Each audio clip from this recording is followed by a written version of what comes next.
Police নিয়ে, RAB নিয়ে, দুনিয়ার সমস্ত শক্তি নিয়ে, রাষ্ট্রীয় সকল ক্ষমতাকে ব্যবহার করে সেই সময় আমাদের বুককে আপনারা কাঁপাতে পারেন নাই। এখন এই দুঃসাহস দেখালে জনগণ আপনাদেরকে ধুলায় মিশিয়ে দেবে। আপনাদের কৃতকলাপের অনুশোচন অনুতপ্ত হওয়ার জন্য যে সময়টুকু পেয়েছেন, যদি সেটা কাজে না লাগান তাহলে বাংলাদেশ জামাত ইসলামী, ইসলামী ছাত্র শিবিরে জনগণকে সাথে নিয়ে আপনাদের দাঁত ভাঙা জবাব দেবে। বাড়াবাড়ি করার চেষ্টা করবেন না ভাইয়েরা। বাংলাদেশ জামাত ইসলামী আজকের এই যে পরিস্থিতি, আপনাদের সকলের মনে থাকার কথা।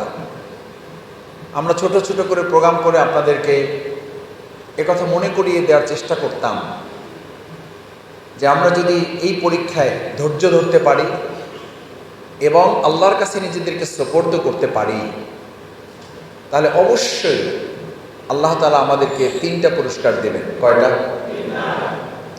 একটা হচ্ছে আল্লাহ তাআলা সাহায্য করবেন, আর একটা হচ্ছে আল্লাহ তাআলা বিজয় দেবেন, আর একটা হচ্ছে আল্লাহ তাআলা মেহেরবানি করে আমাদেরকে তিনি তার এই প্রিয় কাফেলাকে কবুল করলে তার বান্দার প্রতি আমাদের মানুষের ভালোবাসাটা তিনি তৈরি করে দেবেন। এই 3টা পুরস্কারের মধ্যে, 3টা নিয়ামতের মধ্যে আমরা এখন আছি। বিসমিল্লাহির রহমানির রহিম। ইজা জাআ নাসরুল্লাহি ওয়াল ফাত। আমরা কি পেয়েছি? প্রথমে পেয়েছি ইজা জাআ নাসরুল্লাহ।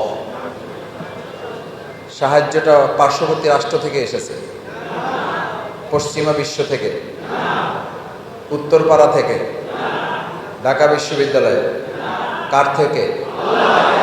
ইজা জাআ নাসরুল্লাহ। এটা থেকে যদি মাথা বিচ্ছিন্ন হয়ে যায় তাহলে ঈমান বিচ্ছিন্ন হওয়ার পর্যায়ে আমার পৌঁছে যাওয়ার সম্ভাবনা থাকবে।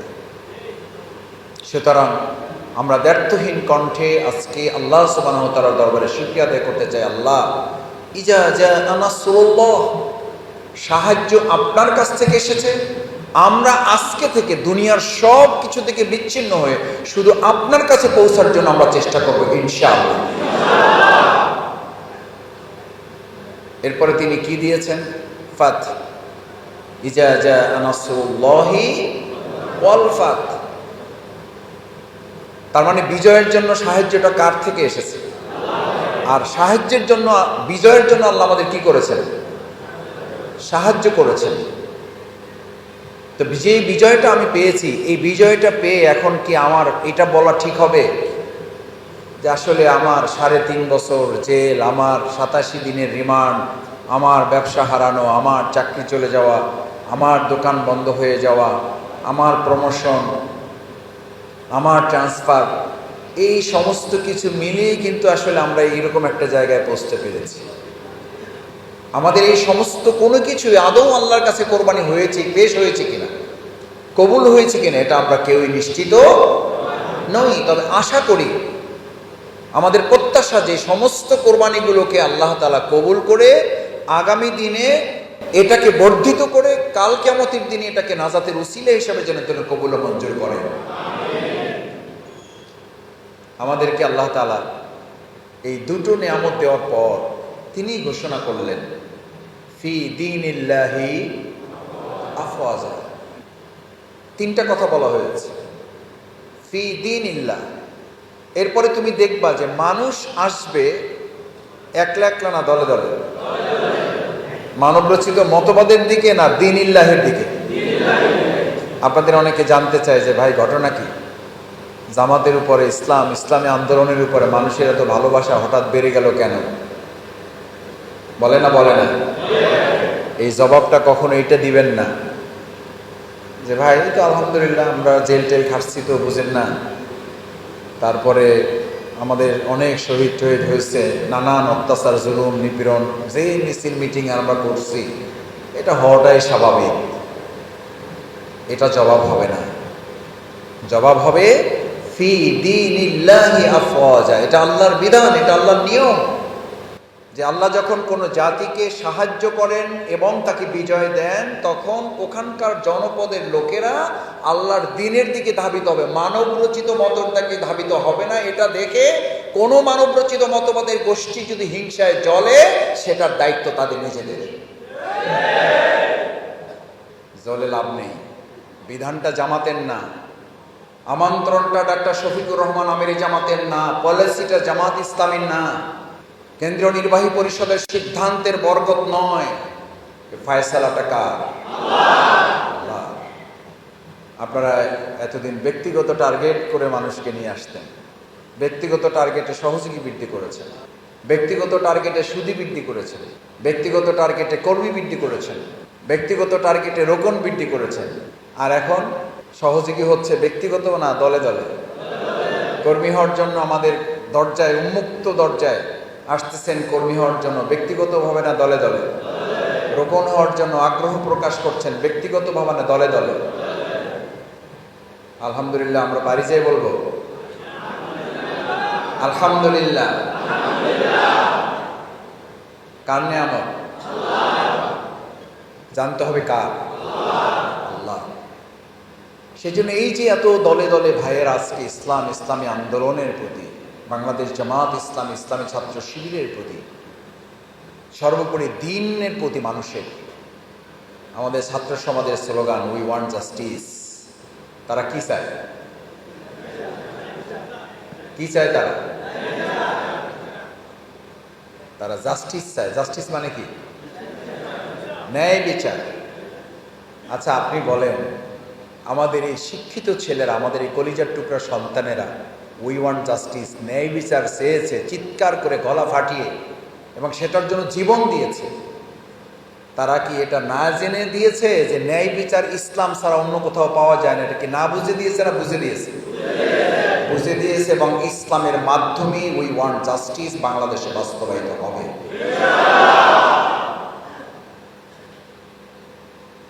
এটা কেউ না চাইলেও হবে, এটা আমরা চাইলেও। কেউ এটা দেখে যদি হিংসায় জ্বলে পড়ে সারকার হয়ে যায়, তাতেও এই ধারা থেকে বাংলাদেশের তরুণ প্রজন্মকে আর পিছনের দিকে ফিরিয়ে নেওয়া যাবে না। সেজন্য তাদের আরেকটি গুরুত্বপূর্ণ স্লোগান ছিল, এই জাতির উদ্দেশ্যে তাদের বার্তা ছিল, আমরা কোনো এক ফ্যাসিস্টকে পরিবর্তন করে নতুন আর এক ফ্যাসিস্টের জগতে পদার্পণ করতে, বৈষম্যহীন রাষ্ট্র। আমাদের আজকের এই সাংগঠনিক বাইতুল মাল পক্ষের ইউনিট দায়িত্বশীল ভাইদের এই মেসেজ নিয়ে আমাদের মঠে ময়দানে আবার ছড়িয়ে পড়তে হবে। সাংগঠনিক বাইতুল মাল পক্ষ এটা একটা আনুষ্ঠানিকতা মাত্র, এটা একটা আনুষ্ঠানিকতা মাত্র। 15 দিন আমরা কাজ করেছি, যা এই কাজ কি আজকে থেকে বন্ধ না, এটা আরো কয়েক গুণ গতিতে চলবে। কয়েক গুণ গতিতে চলার জন্য এটা একটা আনুষ্ঠানিকতা, একটা ফেস্টিভ্যাল, একটা উৎসব ছিল। আরে ভাই, পিঠা তো সবসময় খান, কিন্তু মাঝে মধ্যে পিঠা কি করে খান? উৎসব করে খান। ইলিশ মাছ তো প্রায়ই খান, মাঝে মধ্যে বাসায় আত্মীয় স্বজন ডেকে একটু কি করে খান? উৎসব করে খান, দাওয়াত দিয়ে খান, আয়োজন করে খান। এটা আমাদের ন্যাচারাল ওয়ার্ক। এই ন্যাচারাল ওয়ার্কটাকে 15 দিন আমরা এটা একটা সিজনাল ওয়ার্ক হিসেবে নিয়ে নিয়েছিলাম। ইলিশ মাছ সবসময় খাই, সিজনে একটু কি খাই? বেশি খাই। আম তো প্রায় পাওয়া যায় এখন, কিন্তু সিজনে আমরা একটু কি খাই? বেশি খাই। 15 দিনের এই সাংগঠনিক বাইতুল মাল পক্ষে যে কাজের ধারা আমরা তৈরি করেছি, আমাদের আজকে 3টা সিদ্ধান্ত নিয়ে আমি আপনাদের কয়েকটা বিষয় একটু জানবো, আপনারাও আমার কাছ থেকে জানতে পারবেন, অসুবিধা নেই। 3টা জিনিস। কয়টা? 3টা। নাম্বার 1, প্রথম হচ্ছে আপনাকে পর্যালোচনা করতে হবে এই 15 দিনে আমাদের সংগঠনের যে নির্দেশনা ছিল, যে ইনস্ট্রাকশন ছিল, যে যে কাজগুলো আমাদেরকে করতে বলা হয়েছিল, আমরা সেই কাজগুলো করতে পেরেছি, পারি নাই, কতটুকু করার কথা ছিল, কতটুকু করতে পেরেছি, কতটুকু পারি নাই। আমরা কি পর্যালোচনাটা নিজে নিজে করতে পারবো ইনশাআল্লাহ? পর্যালোচনার অর্থ কি কোরআনে বলা হয়েছে? ওয়ায়ুকাফির আনহু সাইয়্যাতিহি ওয়া ইউযিম লাহু আজরা। ভালো করে বুঝেন, এটা জামাতের পলিসি না, এটা আল্লাহ তাআলার পলিসি। যখন তুমি তোমার ত্রুটিটা, তুমি তোমার ভুলটা, তোমার সীমাবদ্ধতা, দুর্বলতাটা আইডেন্টিফাই করে আল্লাহর কাছে সুপর্দ করতে পারবে, ওয়ায়ুকাফির আনহু সাইয়্যাতিহি, তখন তোমার সাইয়্যাগুলো, ত্রুটিগুলো, দুর্বলতাগুলো আল্লাহ রাবার যেমন ভুলটাকে মুছে দেয়, হোয়াইট বোর্ডের ব্ল্যাক কালার যেমন ডাস্টার মুছে দেয়, ঠিক আল্লাহ তাআলা বলেন এরকম অনুশোচন অনুতপ্ত হৃদয় যখন তৈরি হয়, আমি আল্লাহ তাআলা তার গুনাহগুলো ঠিক ওভাবে অন্তর থেকে মুছে দিই। সুবহানাল্লাহ।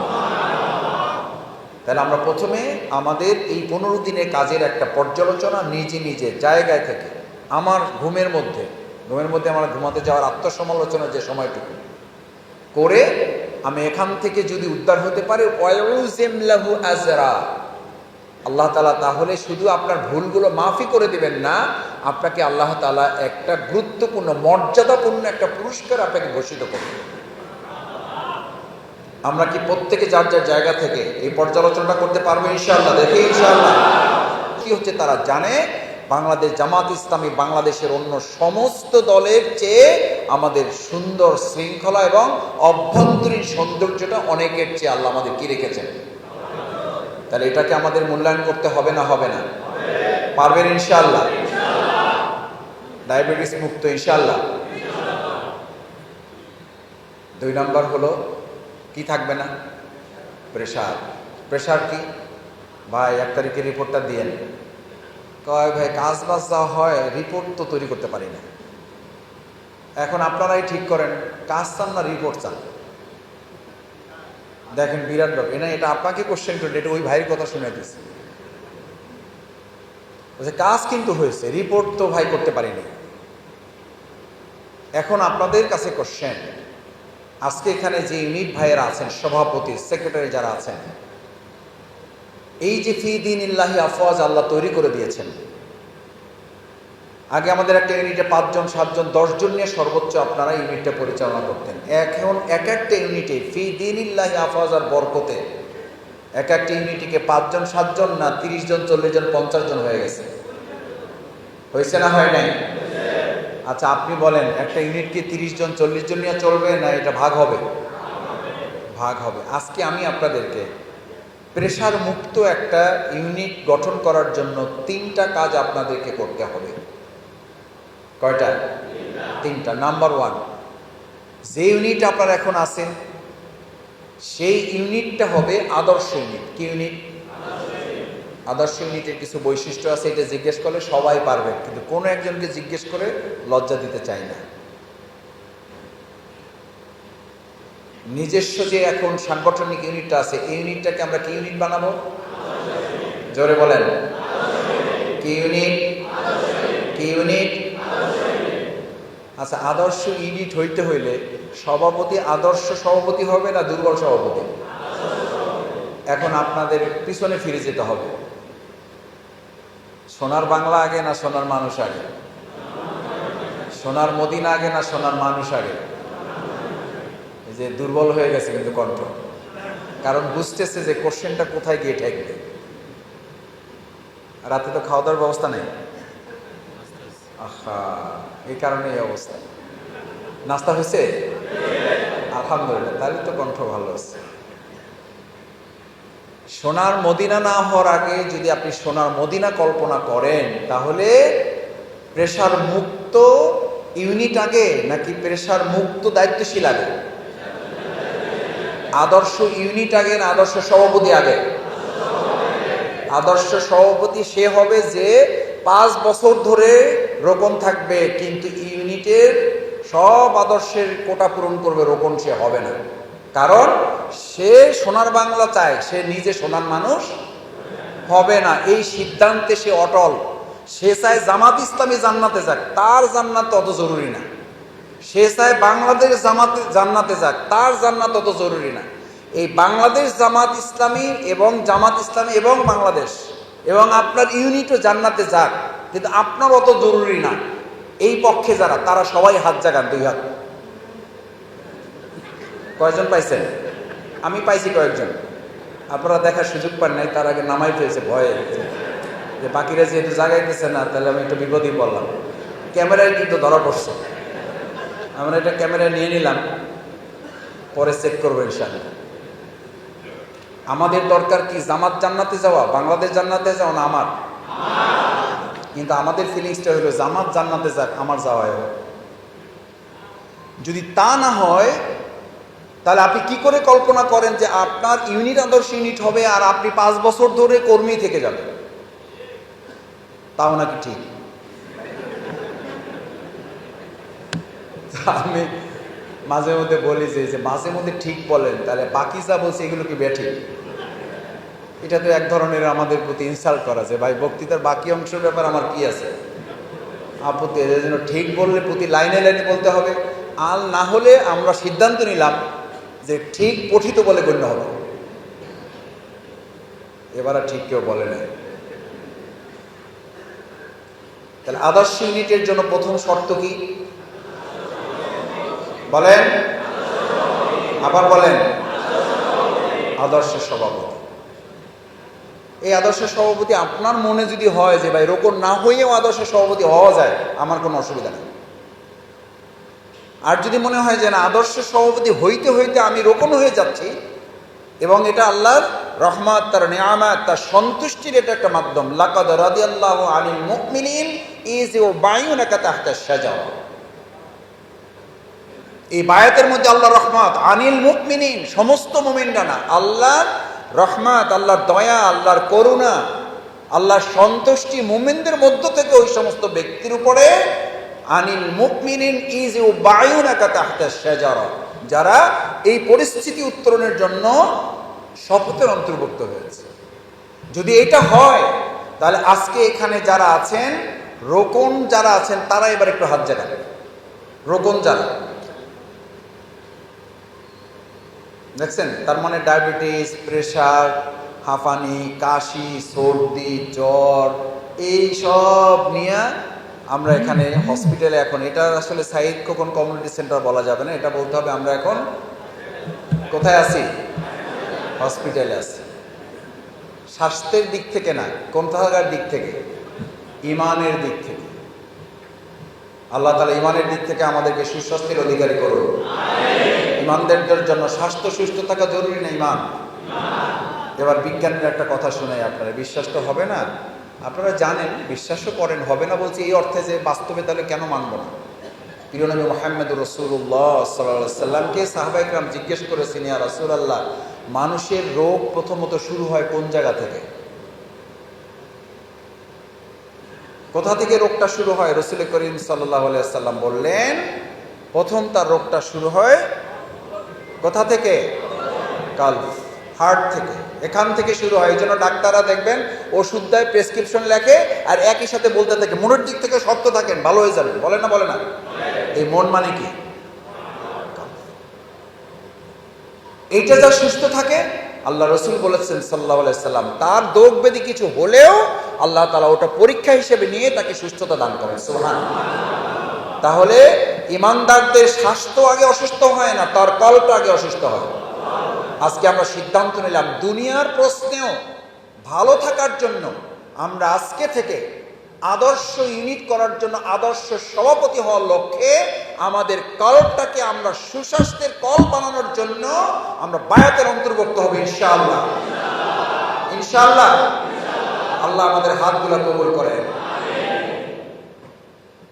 আদর্শ সভাপতি না হলে, এই যে আমরা এখন প্রায় বলি রাষ্ট্র মেরামত করতে হবে, রাষ্ট্র সংস্কার করতে হবে, আর আমরা উল্টাই বলি রাষ্ট্র সংস্কারে চাই নিজের সংস্কার। এই স্লোগানটা মুখস্থ করে এলাকায় পৌঁছাবে, এটা জামাতের দাওয়াতি কাজ। বলেন আমার সাথে, রাষ্ট্র সংস্কারে চাই, জোরে বলেন, রাষ্ট্র সংস্কারে চাই, রাষ্ট্র সংস্কারে চাই নিজের সংস্কার। নিজের সংস্কার ছাড়া রাষ্ট্র সংস্কার হবে না। আজকে যে অন্তর্বর্তীকালীন সরকার কাজ করতেছে, তাদের মাঝে মধ্যে আফসোস, অসহায়ত্ব, পত্রিকায় বক্তব্য দেখা যায় না? যায় না? একজন ছাত্র উপদেষ্টা তো বলছি যে আমাকে দুর্নীতির সাগরে না, আমাকে দুর্নীতির মহাসাগরে ঠেলে দেওয়া হয়েছে। এই দুর্নীতির মহাসাগর থেকে বাঁচতে হলে আজকে আমাদের এই সোনার বাংলায় সোনার মানুষ তৈরি করতে হবে। এই সোনার মানুষ তৈরির কারিগর আমাদের কোনো কোম্পানি নয়। এই সোনার মানুষ তৈরির কারিগর কোনো গার্মেন্টস ফ্যাক্টরি নয়। এই সোনার মানুষ তৈরির কারিগর পাশ্চাত্য প্রাচ্য কোনো সভ্যতা নয়। বাংলাদেশ জামাত ইসলামী প্রমাণ করেছে দুর্নীতিতে আকণ্ঠ নিমজ্জিত একটা রাষ্ট্রেও 3টি মন্ত্রণালয় পরিচালনা করে 2 টাকার দুর্নীতি না করার চ্যালেঞ্জ যে সংগঠন দিতে পারে তার নাম বাংলাদেশ জামাত ইসলামী। আমরা শুধু কথাই বলি না, আলহামদুলিল্লাহ আমরা আল্লাহর একান্ত দয়া তার করুণা যে আমরা কাজেও তার প্রমাণ রাখতে সক্ষম।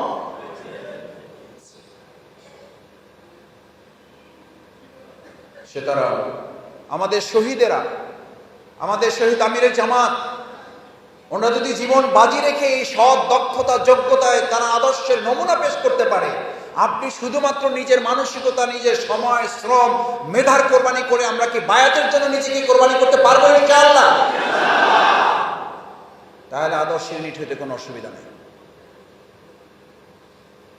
এটা হলো নাম্বার 1, নিজেকে পরিবর্তন করে নিজের ইউনিট পরিবর্তন, আদর্শ ইউনিট। নাম্বার 2, এই যে 25 জন 30 জন লোক পেয়েছেন, আপনারা এখানে অনেক ব্যবসায়ী আছেন, মান্নান ভাই আছেন, আমার এই সিটে বড় বড় ব্যবসায়ীরা আছেন। অবশ্য আমরাও ব্যবসায়ী, আমরা সরকারি চাকরি করি, ব্যবসা করি, আলহামদুলিল্লাহ। সরকারি চাকরি কি ইন্নী জাইলুন ফিল আরদি খলিফা, এর চেয়ে বড় চাকরি আছে? আমাদের সরকার পরিবর্তন হলো, আমাদের সরকারি চাকরি যায়ও না, ট্রান্সফারও হয় না। আমাদের সরকারি চাকরি কেউ খাইতে পারে না। আমরা কোন সরকারের কাজ করি? আল্লাহর কাজ করি। এই জন্য পৃথিবীর সমস্ত সরকার আমাদেরকে ভয় করে, কারণ আমাদের মূল সরকার হচ্ছে কে?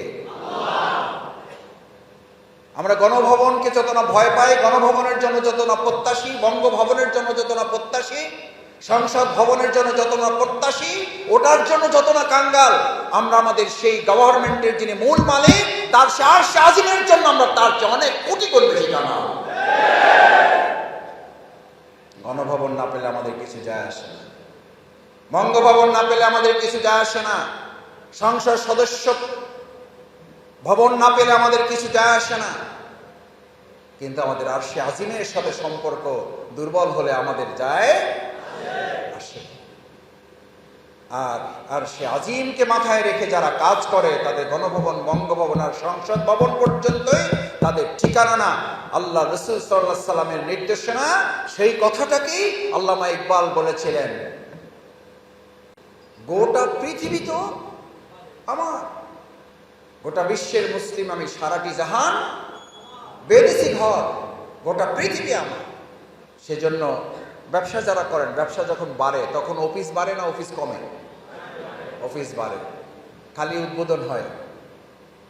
তো এখন আলহামদুলিল্লাহ আমাদেরকে আল্লাহ ব্যবসার পুঁজি বাড়িয়ে দিয়েছেন, ব্যবসার ক্লায়েন্ট বাড়িয়ে দিয়েছেন।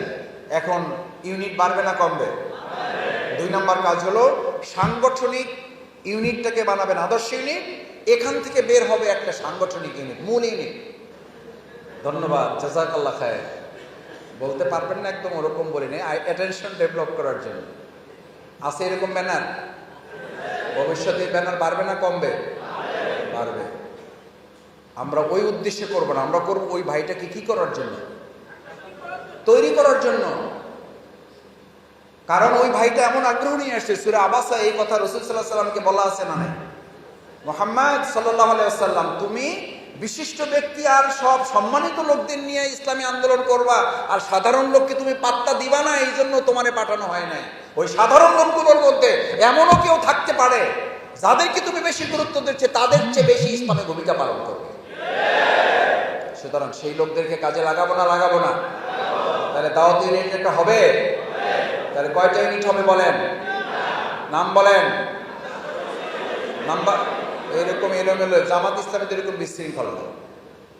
আঙ্গুল তুলবো ওইটা বলবেন, পরেরটা আঙ্গুল তুলবো পরেরটা বলবেন, তারপরেরটা ওইভাবে বলবেন। আঙ্গুল না তুললে ওই টাইমটুকু দেখবো যে আপনারা চুপ থাকতে পারেন কিনা, তার মানে সুশৃঙ্খলতার প্র্যাকটিস আছে কিনা, নাকি অস্থিরতা আছে এখনো যে ভাই চাকরিটা তো হইল না।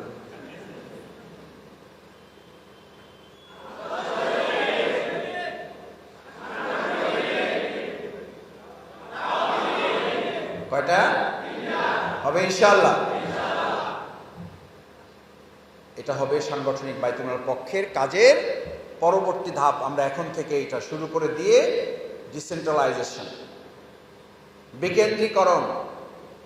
না হলে কি হবে? না হলে দুটা ক্ষতি হবে। ভালো করে খেয়াল করেন, এই ভাইয়েরা ঘুরতে ঘুরতে যখন আপনার কাছে পাত্তা পাবে না, তখন তার নিজস্ব স্বকীয়তা, ব্যক্তিত্ব, মর্যাদা বাঁচাবার প্রশ্নে সে কোনো না কোনো একটা ছাতাকে বেছে, সেটা কি আমাদের জন্য লাভ না ক্ষতি?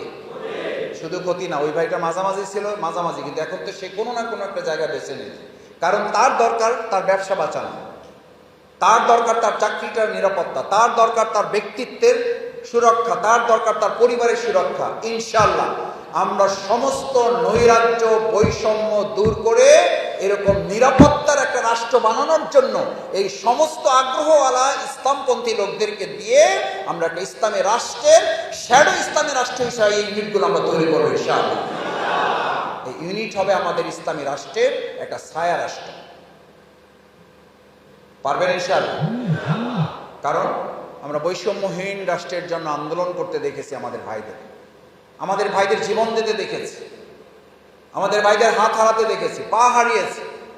পা হারা ভাই আমিরে জামাতের ভিডিও আপনারা দেখেছেন, জিজ্ঞেস করেছে তুমি পা হারিয়েছ, তোমার এক পা কেটে ফেলা হয়েছে, তোমার অনুভূতি কি? সে বলেছে যদি এরকম আর একবার দেশ স্বাধীন করার জন্য আবার আর একটা পা দিতে হয়, ওটার জন্য আমি রাজি আছি। আমাদের অনেক ভাইয়েরা সিটি অফিসে ছিলেন, শহীদ পরিবারের বক্তব্য শুনে আমার কাছে মনে হয়েছে, অথচ সে শ্রমজীবী, ভ্যানে তার স্বামী ভ্যানে করে তার ফল মানে শাকসবজি বিক্রি করত, তার ওয়াইফের সহধর্মিনীর বক্তব্য শুনে আমার কাছে মনে হয়েছে যে এটা জামাত ইসলামের অনেকদিন টিসি করার পর যে বক্তৃতা কেউ করে, সেই বক্তৃতা সে করেছে। তার মানে হচ্ছে এই দেশের শ্রমজীবী সাধারণ মানুষের মধ্যে বাংলাদেশ জামাত ইসলামী 15.5 বছরে আমরা ভিতরে ভিতরে কাজ করেছি, কিন্তু মানুষের অন্তরে কি তা পৌঁছে গিয়েছে? এই পৌঁছে দেওয়ার দায়িত্ব কে পালন করেছে?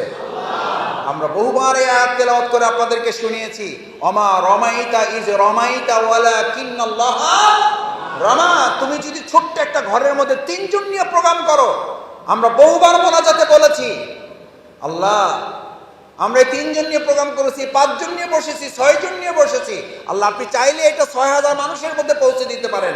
আমার বিশ্বাস ওই চোখের পানি আল্লাহ তাআলা এই সমস্ত মানুষের হৃদয়ে পৌঁছে দিয়েছে। সেই সহধর্মিনীকে, আমাদের সেই খালাম্মাকে, সেই ভাবিকে আমি বলতে শুনেছি যে ভাই আমার স্বামী যখন বের হয়ে যায়, আমার মাথায় হাত দিয়ে আমাকে সান্ত্বনা দিয়ে, আগাম সান্ত্বনা দিয়ে গিয়েছে, বউ যদি তোমার সাথে আর দেখা না হয় তাহলে তোমার সাথে জান্নাতে দেখা হবে। ভালো করে কথা বলতে পারে না, তখন সে বলেছে আমি আমার স্বামীকে জিজ্ঞেস করেছি, এত শুদ্ধ ভাষায় কথা বলেন আমার মতো, আপনি কথা শুনলেই বুঝতে পারবেন যে কতটা অসহায় নিপীড়িত একজন স্ত্রী এই কথা বলতেছে। আমি তো আমার স্বামীকে তখন জিজ্ঞেস করেছি কি বলতেছেন আপনি এসব, আপনার মাথা ঠিক আছে? বলছে না, আমার মন বলতেছে আমি আজকে আর ফিরে আসবো না, আমার মন বলতেছে আমি আর ফিরে আসবো না।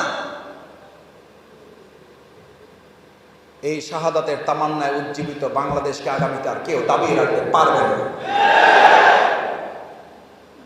অসম্ভব। ইনশাআল্লাহ এই শাহাদাতের তীব্র আকাঙ্ক্ষায় তৃণমূলের আমাদের যে সমস্ত ভাই বোনেরা প্রস্তুতি নিয়েছে, নিশ্চয়ই আল্লাহ তাআলা এই রক্তের উপরে শেষ পর্যন্ত ইউন জাস্টিসের মূল বক্তব্য, ইসলামের অনুশাসন, বৈষম্যহীন রাষ্ট্র। পৃথিবীতে এমন কোন আদর্শ আছে আপনি বলেন? ইসলাম ব্যতীত এমন কোন আদর্শ আছে? পৃথিবীতে এমন কোন ইসলাম ছাড়া আদর্শ আছে যে আদর্শ বৈষম্যহীন রাষ্ট্র তৈরি করে দিতে পারে? আইএমএ জাহিলিয়া যুগে বৈষম্য ছিল না? ছিল। সেই বৈষম্য, নারীদের ব্যাপারে বৈষম্য, অর্থনীতির বৈষম্য, গোত্রে গোত্রে বৈষম্য, প্রতিষ্ঠান ভিত্তিক বৈষম্য, এই সমস্ত বৈষম্যের কবর রচনা করেছে কে? ইসলাম। কে? ইসলাম। আজকের এই রন্ধ্রে রন্ধ্রের বৈষম্য দূর করার জন্য মন্ত্র তন্ত্র দফা দফা দিয়ে হবে না, একমাত্র দফার নাম হচ্ছে সেজন্য সম্মানিত ভাইয়েরা, আমি আপনাদেরকে যে কোশ্চেনগুলো করেছি বা যতটুকু জানার চেষ্টা করেছি, আমাদের কাজ হচ্ছে আমরা এই জায়গাগুলোতে আমরা পৌঁছবো এবং সেখানে আমরা আমাদের দায়িত্বের জায়গাটুকু আমরা পৌঁছাবো। এবার আমি আপনাদের কাছে একটু এখানে জানতে চাই, মাঝখানে তো আপনাদের কিছু বিষয়ে হাত জাগিয়েছেন, আপনারা কষ্ট করেছেন। ইউনিট সভাপতি যারা, তারা একটু কষ্ট করে হাত জাগাবেন। শুধু সভাপতি যারা এসছেন, মাশাআল্লাহ। সভাপতিদের মধ্যে রোকন যারা, তারা হাত জাগাবেন। সেক্রেটারিদের মধ্যে রোকন যারা, তারা হাত জাগাবেন। সেক্রেটারি ইউনিটের কিন্তু রোকন থাকতে পারে ব্যতিক্রম, এই জন্য জানতে চেয়েছি, নাই কেউ। তার মানে সেক্রেটারি আমার মতো যারা এরকম সেক্রেটারি, এরা সব সময় দুর্বল ছিলাম, দুর্বল আছি এবং ভবিষ্যতে আমরা দুর্বল থাকবো ইনশাআল্লাহ। কি একটা অবস্থা। আমিরদের মধ্যে যারা রোকন, আলহামদুলিল্লাহ। যারা রোকন নন তাদের জন্য আলহামদুলিল্লাহ। সেক্রেটারি যারা রোকন হন নাই, তারা মনে করেছেন আমাদের আমিররাই রোকন হয় না, আমি রোকন হই আনুগত্যের বরকেলাপ করবো, মাথা খারাপ। সেক্রেটারি যারা আছেন তাদেরকে সিদ্ধান্ত নিতে হবে, আমি আমার আমিরকে সহযোগিতা করার অংশ হিসাবে, আমি আমার আমিরকে সহযোগিতার অংশ হিসাবে আমিও রোকন হব, আমার আমিরকেও আমি রোকন সাথে করে নিয়ে আমিরের সাথে, আমার মানে ইউনিটের সভাপতির সাথে আমি সহই রোকন হয়ে আমরা 2024 সালে বাকি সময়টুকু পার না করে সাংগঠনিক বাইতুল মাল পক্ষের অংশ হিসাবে বাকি 3 মাস আমি রোকনিয়াতের সমস্ত প্রস্তুতি সম্পন্ন করবো ইনশাআল্লাহ। ইনশাআল্লাহ। ভাইয়েরা, এই দেশের প্রতি, এই দেশের জামাত ইসলামী আন্দোলনের প্রতি মানুষের প্রত্যাশা বাড়ছে না কমছে? আমি আপনাকে একটা শঙ্কার কথা বলে যাই, এই দেশের মানুষ যত কম সময়ে ইসলামী আন্দোলনের প্রতি দায়িত্ব, ক্ষমতা, রাষ্ট্রীয় নেতৃত্ব অর্পণ করার জন্য সিদ্ধান্ত নেবে, আমার ধারণা আমাদের প্রস্তুতি তার চেয়ে অনেক বেশি ঘাটতি থেকে যাবে। সেই জায়গায় হয়তো আমাদেরকে লজ্জিত হইতে পারে। আমি আপনাদের অনুরোধ করি, জাতির প্রত্যাশার সাথে তাল মিলিয়ে আমরা চলার অংশ হিসাবে আমরা আমাদেরকে এগিয়ে নিয়ে যাবো ইনশাআল্লাহ। আজকে যে ভালোবাসা মানুষ আপনাদের প্রতি দেখাচ্ছে, এটা কি আপনাদের প্রত্যাশার চেয়ে কম না বেশি? শুধু বেশি, অনেক গুণ বেশি। তো জাতি যদি প্রত্যাশা এত অনেক গুণ বেশি করতে পারে, তাহলে আজকে আপনাদের কাছে কি প্রত্যাশা করতে পারি না? আপনারা অনেক গুণ গতি নিয়ে আপনারা এখানে এগিয়ে যাবেন ইনশাআল্লাহ। দেখি ইনশাআল্লাহ। আল্লাহ এই হাতগুলো আপনি কবুল করেন। সব শেষ। আজকে বাংলাদেশের এই সুন্দর পরিস্থিতিটা সব সময় নষ্ট করার জন্য একটা গ্রুপ পৃথিবীতে থাকে না? দেখেন কত বড় সাহস। এটা আস্পর্ধা বলতে হবে, এটা সাহস বলা যায় না। আমাদের আজকে গাজীপুরে, মানে এটাকে চোরাগপ্তা হামলা বলে, আমাদের একটা প্রোগ্রামে সেখানে হামলা হয়েছে। আমরা পরিষ্কার ভাষায় জানিয়ে দিতে চাই, পুলিশ নিয়ে, র্যাব নিয়ে, দুনিয়ার সমস্ত শক্তি নিয়ে, রাষ্ট্রীয় সকল ক্ষমতাকে ব্যবহার করে সেই সময় আমাদের বুককে আপনারা কাঁপাতে পারেন না। এখন এই দুঃসাহস দেখালে জনগণ আপনাদেরকে ধুলায় মিশিয়ে দেবে। সময় থাকতে সাবধান হন, না হলে জনগণ আপনাদেরকে সমুচিত জবাব দেওয়ার জন্য প্রস্তুত থাকবে। আপনাদের সংশোধনের জন্য, আপনাদের কৃতকলাপের অনুশোচন, অনুতপ্ত হওয়ার জন্য যে সময়টুকু পেয়েছেন, যদি সেটা কাজে না লাগান, তাহলে বাংলাদেশ জামাত ইসলামী ছাত্র শিবিরে জনগণকে সাথে নিয়ে আপনাদের দাঁত ভাঙা জবাব দেবে। বাড়াবাড়ি করার চেষ্টা করবেন না। আপনাদের নেত্রী পালিয়ে যাওয়ার টাইম পেল না, তার ছেলে ওখান থেকে তো বলেই দিয়েছে দেশ এবং জাতির প্রতি তাদের কোনো দায়িত্ব নাই বলা দলের নেতৃত্বের কর্মী অনুসারী যারা, এদের তো এখন কোনো লীগ নাই, কোনো কমিটি নাই, এখন আছে আফসোস লীগ, এতিম লীগ, আরো কি লীগ সব বাইরে এসে। এই মূল প্রাচীন লীগই ওখান থেকে বলে দিয়েছে আমাদের কোনো দায়িত্ব নাই, আমরা এখন থেকে শেষ। তারা যেখান থেকে শেষ করে দিয়েছে, ওই যে সাইদি রাহেমাহুল্লাহ উনি বলতেন, যারা ধর্মনিরপেক্ষতার জন্মদাতা ওরাই সেজদায় পড়ে আছে, আর তুই বেটা এখনো মাথা উঠোনি, সময় পাইলি না। তোমার নেত্রী পালাইয়ে যেয়ে বলতেছে আমি চট করে আসবো, আর রিক্সাওয়ালারা বসে চট করে আসবে, কট করে ধরবো। ও আসুক না কেন? আমাদের অনেকে বলে ওরা আসতে দেন না কেন? আমরা তো চাই ও আসুক। ওর প্রতি সবচেয়ে বড় দয়া হয়েছে যে ওকে পালানোর সুযোগ দেওয়া হয়েছে। আমি রাজনৈতিক কথা বলতে চাই নাই, কিন্তু বাংলাদেশের কিছু প্রেক্ষাপট আপনাদের সামনে থাকা প্রয়োজন। আমরা 2008 সাল থেকে শুরু করে প্রত্যেকটা ষড়যন্ত্র মাথায় নিয়ে আমরা আল্লাহর উপরে ভর করে এই দেশের মানুষের পাশে ছিলাম। ভবিষ্যতে প্রত্যেকটা ষড়যন্ত্রের জবাব আমরা দেওয়ার জন্য রাস্তায় থাকবো। আমাদের ভাইয়েরা জীবন দিয়েছে, আমাদের মীর মুগ্ধরা জীবন দিয়েছে। আমাদের ছাত্রদের এখন একটা স্লোগান আছে, আমাদের আবু সাইদ মীর মুগ্ধ বাংলাদেশে শেষ হয়নি যুদ্ধ। এই যুদ্ধ চলছে, এই যুদ্ধ চলবে এবং চলমান থাকবে। সুতরাং কেউ দুঃসাহস দেখাবেন না, বাড়াবাড়ি করবেন না। আমি এই কথাটুকু বলে শেষ করতে চাই। আসুন, বাংলাদেশ জামাত ইসলামের শক্তি এটা নয় যে আমরা আমাদের হাত, আমরা আমাদের পা, আমরা আমাদের শরীরের শক্তি দিয়ে মোকাবেলা করব। ওরা জবরদখল করেছে, আমরা মানুষের অন্তর দখল করব। আর তারা চাঁদাবাজি করে মানুষকে কষ্ট দিয়েছে, আমরা মানুষের কাছে অর্থনৈতিক সমৃদ্ধির বার্তা পৌঁছে দেব। আমরা ব্যাংক তৈরি করেছি, তারা ব্যাংক ধ্বংস করেছে।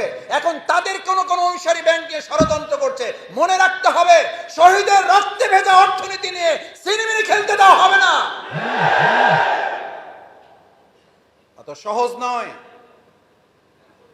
আমাদের নেতৃবৃন্দ হাসতে হাসতে ফাঁসির মঞ্চে গিয়েছেন, আর আপনারা মনে করেছেন আমাদের শহীদের তৈরি করা ব্যাংক, আমাদের শহীদদের তৈরি করা হাসপাতাল, আমাদের শহীদদের তৈরি করা প্রতিষ্ঠান নিয়ে আপনারা যে যার মতো যা ইচ্ছা তাই করবেন, আর বাংলাদেশ জামাত ইসলামীর কর্মীরা ঠান্ডা মাথায় বসে থাকবে, এটা ভাববেন না, এটা বোকা। অত সহজ নয়। আমরা এখনো বিভিন্ন কথা শুনতে পাই, বহু কথাই আমাদের কানে আসে। আমরা সব কথা কানে নিচ্ছি না, শুধুমাত্র শহীদদেরকে সামনে রেখে, শহীদদের রক্তকে সামনে রেখে, এই হাত হারা পঙ্গু হওয়া আমাদের চোখ হারা ভাই বোনদের দৃশ্য সামনে রেখে আমরা এখন এই সমস্ত কিছু চোখ মুখ বুঝে আমরা সহ্য করে যাচ্ছি। কিন্তু মনে রাখতে হবে, যদি আবার প্রয়োজন হয়, এই আমাদের মধ্য থেকে কেউ না কেউ আবার আবু সাইদ হয়ে বুক পেতে দাঁড়িয়ে যাবে।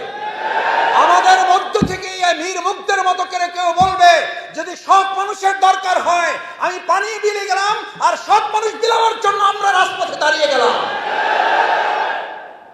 আমাদের সামনে ওই সমস্ত বন্দুক গুলি আর ওই সমস্ত ষড়যন্ত্র, ওই সবের হুমকি দামকি আমাদের দেখাবেন না, কারণ ব্যাঙের সর্দির কোনো ভয় নাই। আমাদের ওখান থেকেই জন্ম, ওখানেই আমাদের উৎপত্তি, ওখানেই আমাদের বিজয়। ও সমস্ত কিছু আমাদের পরোয়া করে না। আমরা ক্ষমতার লোভ আমাদের মধ্যে কাজ করে না। আমাদের কোনো মার্কেট দখল করা উদ্দেশ্য নয়, আমাদের উদ্দেশ্য এই দেশের জনগণের হৃদয় দখল করা। জনগণের হৃদয়ে যাদের স্থান থাকে, আল্লাহর রহমত তাদের উপরে থাকে। আল্লাহর রহমত যাদের উপরে থাকে, গোটা পৃথিবী তাদেরকে চ্যালেঞ্জ করতে পারে না। সুতরাং আপনি কে? আপনি কে আমাদেরকে চ্যালেঞ্জ করছেন? আপনারা কারা আমাদেরকে চ্যালেঞ্জ করছেন? বাংলাদেশ জামাত ইসলামের রক্তের উপরে দাঁড়িয়ে থাকা প্রতিষ্ঠান নিয়ে যারা সিনেমিনি খেলছেন, খেলবেন, তাদেরকে 1,00,000 বার এটা ভাবতে হবে। সেই জন্য বাংলাদেশ জামাত ইসলামী সুশৃঙ্খল থাকবে। বাংলাদেশ জামাত ইসলামী নিয়মতান্ত্রিক গণতান্ত্রিক প্রক্রিয়ায় তার কাজ চালিয়ে যাবে। কিন্তু অন্যায়ের বিরুদ্ধে প্রতিবাদ করতে গিয়ে আমাদের সামনে পাহাড় আসলে পাহাড়কে টলিয়ে দেওয়া হবে। আমাদের সামনে মহাসমুদ্রের প্লাবন আসলে আমরা প্লাবনকে থামিয়ে দেবো আল্লাহর উপর ভরসা করে।